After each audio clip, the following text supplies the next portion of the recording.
السلام علیکم۔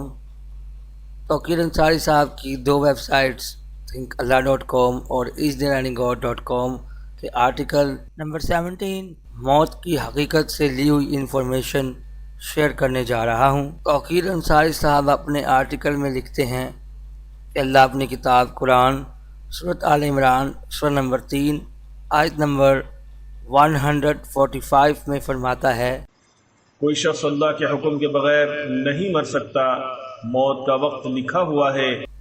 موت اور وقت ہمارے ہاتھ میں نہیں ہے۔ ہماری یا کسی بھی جاندار کی زندگی کی حقیقت موت ہے، جس کو ہم ماننے کے لیے کبھی تیار نہیں ہوتے۔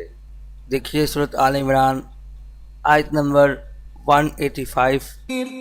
كل نفس ذائقة الموت، ہر شخص کو موت کا مزہ چکھنا ہے۔ زندگی کی مدت صرف اللہ کے ہاتھ میں ہے، چاہے انسان اور جاندار کسی بھی عمر کا ہو۔ زندگی اور موت دینا کسی بھی انسان، مجسمے یا بت کے ہاتھ میں نہیں ہے۔ اگر ہم تاریخ پر نظر ڈالیں تو ہم کسی بھی مذہب کے ہوں، ہم سب کے سیکھنے کے لیے یہ باتیں شیئر کرنا چاہتا ہوں کہ پہلے آدمی حضرت آدم علیہ السلام سے لے کر آخری آدمی تک کی زندگی نامعلوم حقیقت پر مبنی ہے، اور کوئی یہ جان نہیں سکا کہ موت کا وقت کب اور کیسے آئے گا، اور ہر انسان کی صحت اور اس کی ذہانت نامعلوم وقت تک منحصر ہے۔ جب کسی کو موت آتی ہے تو اس کی قبر یہ نہیں پوچھتی کہ اپنے پیچھے کیا کیا چھوڑ آئے ہو اور اپنی ذمہ داریاں کس پر چھوڑی ہیں۔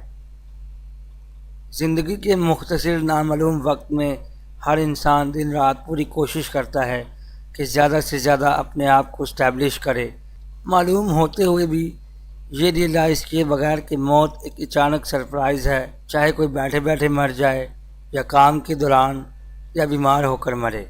انسان یہ کیوں نہیں سوچتا کہ زندگی میں جب کچھ لوگ اپنے مقام پر پہنچ جاتے ہیں، وہ اپنی کامیابیوں کی داستانیں اپنے رشتہ داروں اور دوستوں میں بیان کرتے ہیں، جو ایک بہت بڑا شرک ہوتا ہے، کیونکہ اللہ ہی ہے جو انسان کو اسٹیٹس دے کر اپنی بخشی ہوئی دولت کا امین بناتا ہے، مگر خود وہ شیخی میں آ کر اپنی بڑائیاں بیان کرتا ہے اور لوگوں کو نیچا دکھانے کے لیے اپنی کامیابیاں اور پراپرٹی گنواتا ہے۔ ہم یہ کیوں بھول جاتے ہیں کہ حقیقت میں ہم اپنے سانس کے بھی مالک نہیں ہیں۔ دیکھیے سورۃ واقعہ سورہ نمبر 56 آیت نمبر 87۔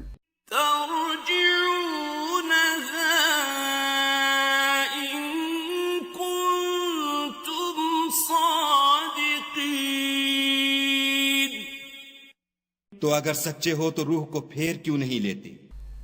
جو سانس اندر گیا وہ صرف اللہ کے حکم سے ہی باہر نکلے گا۔ سانس کی کوئی گارنٹی نہیں کہ وہ باہر آ بھی جائے گا یا نہیں، اور دوسرے سانس کی گارنٹی کوئی نہیں دے سکتا۔ دوسرا سانس صرف اللہ کے حکم کا محتاج ہوتا ہے، اور ہمارا سانس اللہ کی مہربانیوں کا ایک حصہ ہے۔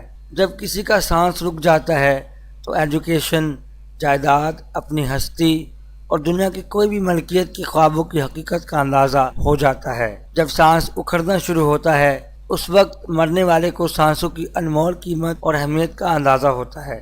مرنے والے نے جو بھی اپنی عمر گزاری ہے اس میں مرنے والے کو کبھی سانسوں کی اہمیت کا خیال نہیں آیا، اور نہ کبھی اس نے اپنی سانسوں کے لیے اپنے رب کا شکر ادا کیا۔ موت کے وقت ایک ایک سانس کے لیے تڑپتا ہے، اور موت کے وقت انسان پراپرٹی، اپنی زندگی بھر کی ہوئی محنت اور دولت کو بھول جاتا ہے۔ یہ عام آدمی کے ساتھ ہی نہیں ہوتا، بلکہ چاہے کوئی بادشاہ ہو، کتنا بڑا ڈکٹیٹر ہو، یا باڈی بلڈر اور مسٹر ورلڈ ہو۔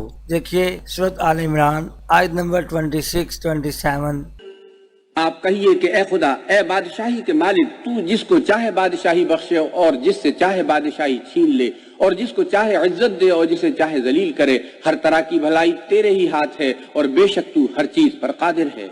تو ہی رات کو دن میں داخل کرتا اور تو ہی دن کو رات میں داخل کرتا ہے۔ تو ہی بے جان سے جاندار پیدا کرتا ہے اور تو ہی جاندار سے بے جان پیدا کرتا ہے، اور تو ہی جس کو چاہتا ہے بے شمار رزق بخشتا ہے۔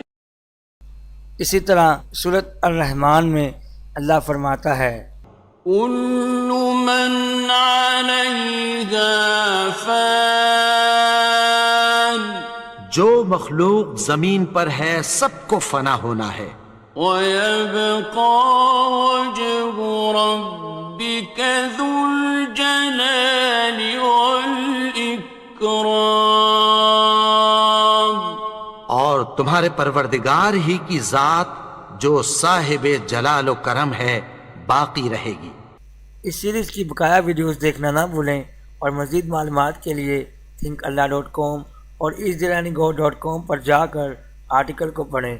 اللہ کے ماننے اور نہ ماننے والوں سے میری درخواست ہے کہ انسانی فلاح و بہبود کے لیے thinkallah.com اور easyllearningo.com کو ملٹی میڈیا اور سوشل میڈیا پر شیئر کر کے انشاءاللہ اپنی ذمہ داری کو پورا کریں گے۔ چینل کو سبسکرائب کریں اور بیل آئیکن کو دبائیں تاکہ نوٹیفیکیشن ملتے رہیں۔ السلام علیکم ورحمۃ اللہ وبرکاتہ۔